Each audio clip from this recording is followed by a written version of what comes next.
नमस्कार दोस्तों। दोस्तों आज हम इस प्रोग्राम के अंदर एक पर्सपेक्टिव पेश करने जा रहे हैं। पर्सपेक्टिव है कि जो दुनिया में मंदी आ रही है उसके बारे में थोड़ी बात करेंगे। इसमें तो कोई संदेह नहीं है कि चीन फैक्ट्री टू द वर्ल्ड है और अमेरिका धीरे धीरे अगर टॉप लेवल की मैन्युफैक्चरिंग छोड़ दी जाए जिसमें सेमीकंडक्टर वगैरह हैं या मिलिट्री वेयर्स हैं, तो अमेरिका बेसिकली एक सर्विस इकोनॉमी बन के रह गया इस टाइम।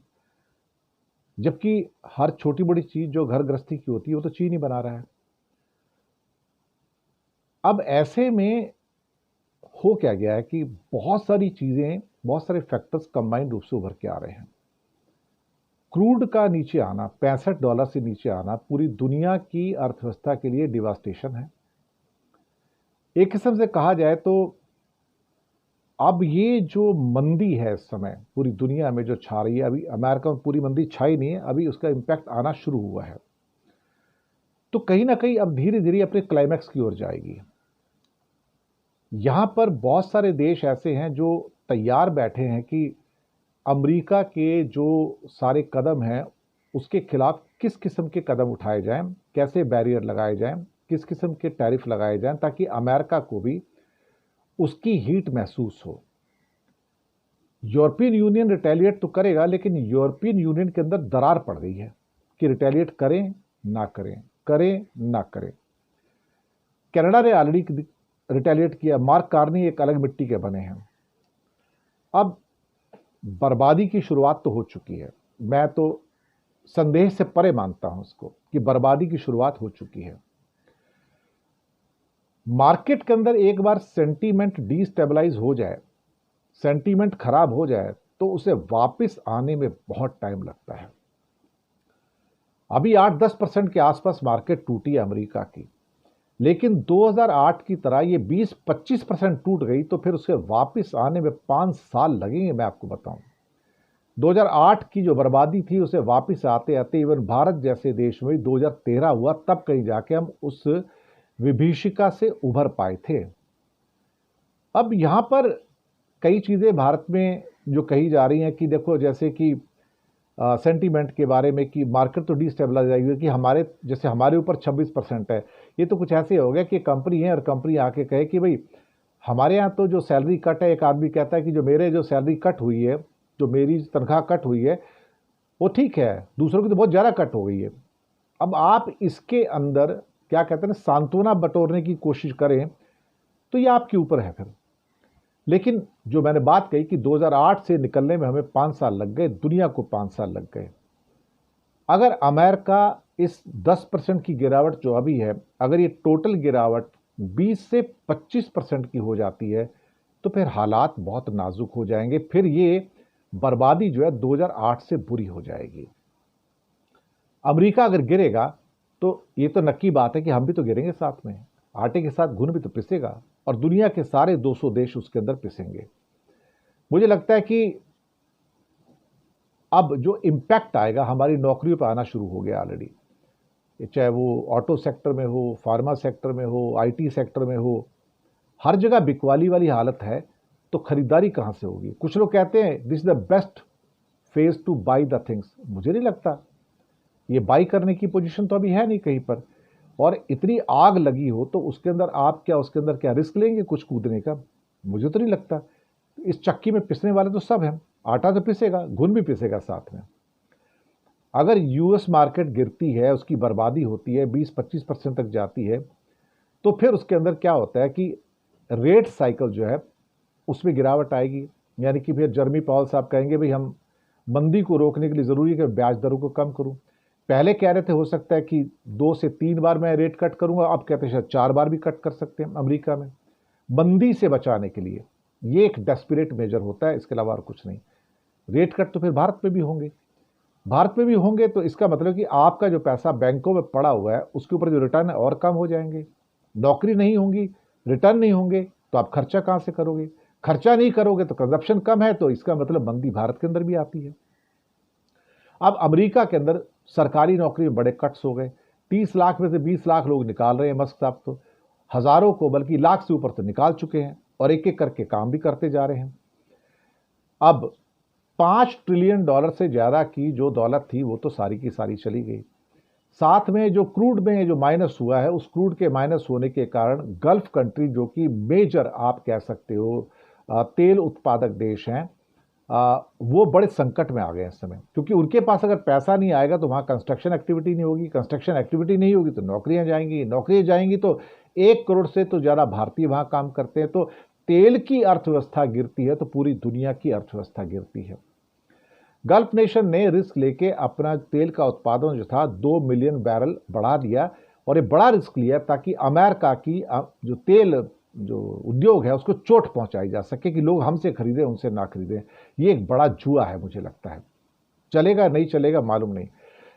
उनका मतलब ये है कि गल्फ कंट्री का कि अमेरिका का जो तेल बिक रहा है उसके ऊपर रुकावट डाल दी जाए, अपने तेल को थोड़ा सस्ता कर दिया जाए और ज़्यादा उत्पादन किया जाए ताकि दुनिया में लोग हमसे तेल खरीदें। अब अमेरिका तो मरेगा इसके अंदर, क्योंकि उसका शेल ऑयल अगर नहीं बिकेगा, वो तो वैसे भी घटिया किस्म का ऑयल है। ब्रेंट क्रूड जो होता है वो ज़्यादा अच्छा जो यहाँ से निकलता है गल्फ से, लेकिन अमेरिका भारत को मजबूर कर रहा है कि तुम भैया हमसे तेल ज़्यादा खरीदो। भारत को तेल तो खरीदना पड़ेगा, लेकिन कितना खरीदेगा अल्टीमेटली? वो कि गल्फ का तेल तो कट नहीं करेगा, रशिया का तेल कट करेगा। अब अमेरिका तो भैया इसमें अकेला तो है नहीं, अमेरिका कुछ प्रोड्यूस कर नहीं सकता। एक चीज़ और है, बहुत सारे चैनल पे मैंने देखा कि कुछ लोग कह रहे हैं कि इंडिया के लिए बड़ी अपॉर्चुनिटी है।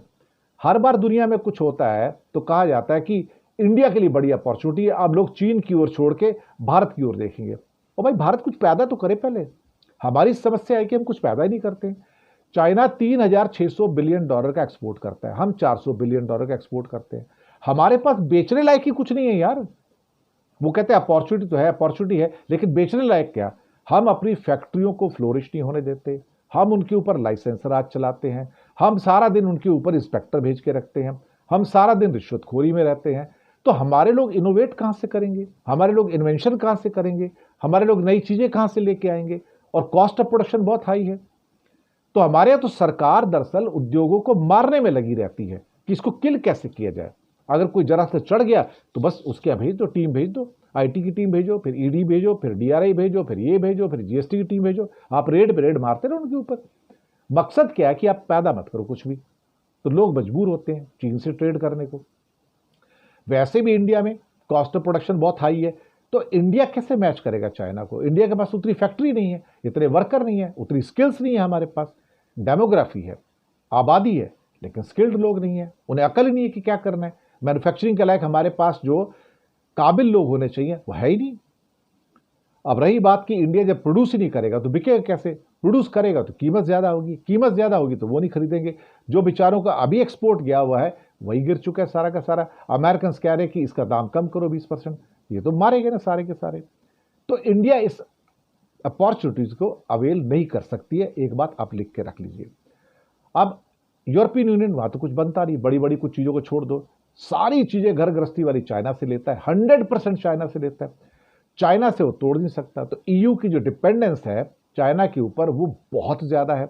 अगर कहीं ईयू चाइना के ऊपर सैंक्शन लगाता है या बाइकआउट करता है, ईयू खुद बर्बाद हो जाएगा। 27 नेशन बर्बाद हो जाएंगे, बिल्कुल बैंकरप्ट, दिवालिया हो जाएंगे। मैं आपको बताऊं, जापान उधर क्या कहते हैं कि डिफेंस में $300 बिलियन डाल रहा है। अमेरिका समझता है कि भाई ईयू जो है किसी काम का नहीं है।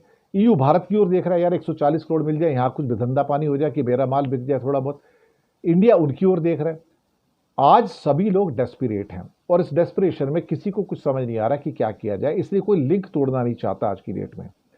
अब हमारी तो कमजोरी है कि हम तो इतनी बड़ी इकोनॉमी है ही नहीं ना, हमारा कुछ कंपेरिजन नहीं है, ना अमेरिका से कंपेरिजन है, ना चाइना से, ना यूरोपियन यूनियन से, ना जापान से, ना जर्मनी से। हमारा कंपेरिजन ही नहीं किसी से, क्योंकि हम एक लो लेवल की लो क्लास गुड्स बनाने की इकोनॉमी है। हम कोई हाई क्लास या मीडियम क्लास गुड्स बनाने की इकोनॉमी थोड़ी है। तो इंडिया $3.3 ट्रिलियन का जो इंपोर्ट है यूएस से, उसको कंपीट नहीं कर सकता। इंडिया $3600 बिलियन का एक्सपोर्ट चाइना का, उसको कंपीट नहीं कर सकता। हम तो किसी को कंपीट कर नहीं सकते।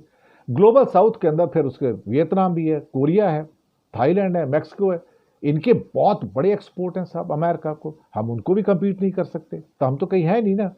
चाइना ने जितने निर्माण किए अपने घर से बाहर China+1 के अंतर्गत, वो सारे के सारे साउथ ईस्ट एशिया में किए, वो भारत में तो किए नहीं। उनकी फैक्ट्रियां जो है वियतनाम में गई, कोरिया में गई, थाईलैंड में गई, लाओस में गई, कंबोडिया में गई, वाह, या इंडोनेशिया में गई, वहां जाके उन्होंने निर्माण किया सारा का सारा। यहां तो कोई आया नहीं ना, इंडिया में कौन आता है? यहां पर कोई भी आने को तैयार नहीं। उनको मालूम है कि इंडिया में कॉस्ट ऑफ प्रोडक्शन बहुत हाई है, इंस्पेक्टर राज बहुत हाई है, तो यहाँ कौन आएगा अल्टीमेटली? हर बार कहा जाता था चाइना से फैक्ट्री निकलेंगे इंडिया आएंगी, चाइना से फैक्ट्री निकलेंगे इंडिया आएंगी। कोई आई क्या? कोई नहीं आई। एक एप्पल की फैक्ट्री छोटी मोटी आई है, बाकी तो कोई फैक्ट्री आई नहीं यहाँ पे। तो भारत में कितनी गिरावट हो सकती है? भारत में जो गिरावट है वो 2008 के मद्देनजर होगी। जो गिरावट अमेरिका में होगी वही भारत में होगी। देखिए, जो रूल बेस्ड ऑर्डर था दुनिया के अंदर वो तो फिनिश हो गया है। अब तो रियलिटी बेस्ड टीवी चल रहा है इस टाइम। रूल बेस्ड जो ऑर्डर था वो खत्म हो गया। वर्ल्ड इकोनॉमी डिस्ट्रॉय हो चुकी है। जो उसके कानून होते थे WTO के, वो भी डिस्ट्रॉय हो चुके हैं। कोई WTO के रूल्स जो सैनिटी वाले हैं मानने को तैयार नहीं है। अमेरिका अपनी बेवकूफ़ी वाले रूल सबके ऊपर लागू कर रहा है और सब देश मजबूर हो रहे हैं कि कहीं अपनी जान कैसे बचाई जाए। यही तो कुछ हो रहा है सब कुछ। तो आज के इस स्पेशल इशू के अंदर सिर्फ इतना ही। बाकी हम अगले अंक में आपसे मिलेंगे और एक नए विषय को लेकर आपके सामने प्रस्तुत होंगे। बहुत बहुत धन्यवाद आप सबका।